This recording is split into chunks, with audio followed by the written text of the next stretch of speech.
What's going on, guys? Welcome to another episode of Smash JT. Apparently, OnlyFans is not only for females. Males also use OnlyFans. And hey, more power to them. Capitalism. Make that money, make that dollar. I love it. All right, great. Hugh Hefner's heir, Marston Hefner, is making that money off of OnlyFans.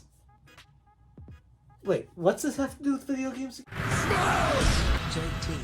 So, yeah, if you're new to the channel, subscribe, bell for notifications, all that fun stuff, and check out smashjt.com, which has a more complete article discussing Marston, who is 33 years old, recently revealing his Pokemon card obsession to the point of selling his body to the public to pay for his addiction of Pokemon cards.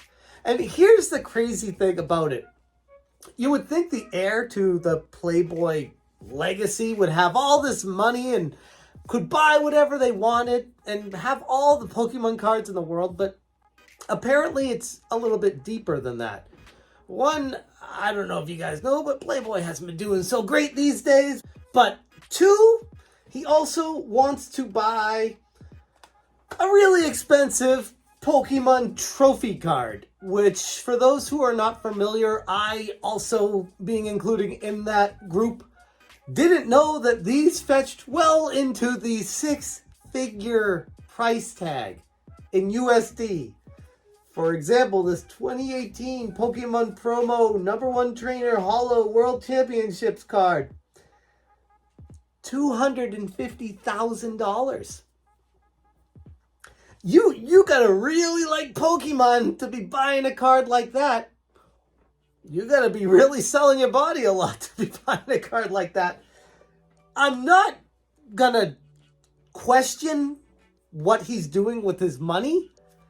To each their own, however they want to spend it.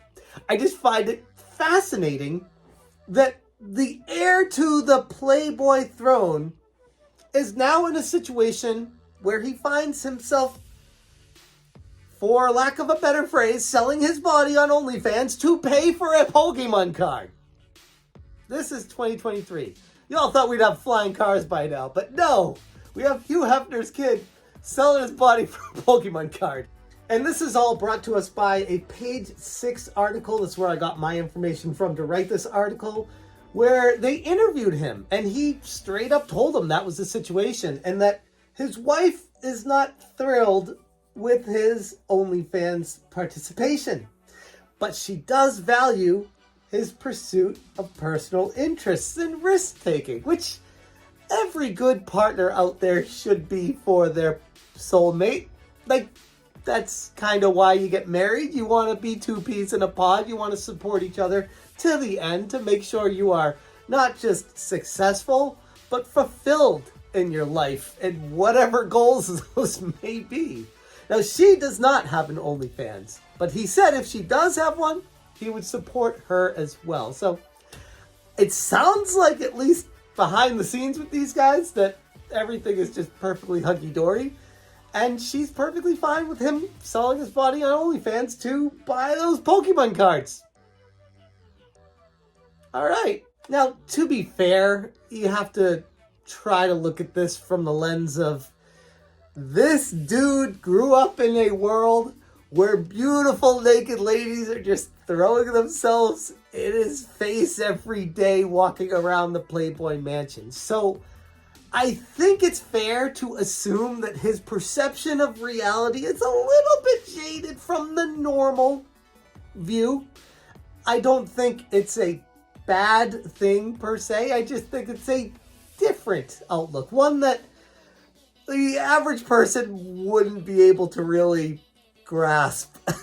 It's kind of funny that this is what it's turned into.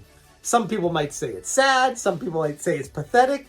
I look at this like, go, bro. Like, make that money. Do it. Like, if it's working, there's nothing illegal about it, and you're able to fulfill whatever dreams you have. There's a lot harder ways out there to make that kind of money. So if you're able to do it this way, more power to you. It's It's the approach I always have with people using OnlyFans. You can check my other videos on that for proof. Marston was quoted as saying, "I really like comic books. I really like Pokemon cards. I'm a collector. This is like a way for me to get some income so that I can buy that Pokemon card that I really want." It's admirable. I'm with them. I'm with them. I don't think there's anything wrong with this. I just think it's a really funny story. I guess it's a situation we find ourselves this day and age where people can buy whatever the hell they want, and they can, as long as it's legal, do whatever they want to make the money to buy what they want. That's the exchange we're living in. But I guess it's not shocking. Like I said, growing up in the environment with these beautiful girls all around you, to just have a jaded perspective of reality, to think that those are your priorities in life. I think from that perspective, it's a little bit sad. But if he doesn't feel that way, and if he feels fulfilled, then I guess people on the outside looking in can complain and bitch and moan all they want. But if he's happy, more power to him. I did hear him talk in his Instagram video, and I'm just like, yeah, it kind of sounds like a weirdo. Our individual beauty, our all that stuff, and it just reminded me of middle school. So I wanted to know that you are loved and that I love you. But again, that to each their own. I'm sure that I sound like a weirdo to plenty of my haters and trolls out there as well. So, heir to the Playboy dynasty, selling his body for Pokemon cards. That's video games. Barely. Oh, shout out to Bruce Jones on Twitter for tagging me in the story, because otherwise I wouldn't have seen it. But yeah, it's a situation that a lot of people are utilizing to pay for their video game hobby. And again, no issues whatsoever with it. As long as people are upfront with what's happening, the transaction is transpiring, more power to you. I feel like that's a good thing for people that want to do that. I am not against it. Now, everything else that I can find on this guy, it strikes me as someone who is desperately searching to belong to something. He's collecting Pokemon cards, comic books, selling OnlyFans to pay for this addiction of his. Again, it's a little sad, but if he doesn't see it, and if that's what brings him personal happiness in his life, more power to him. I'm going to leave it there. Thank you guys so much for watching. And as always, you stay smashing. Smash,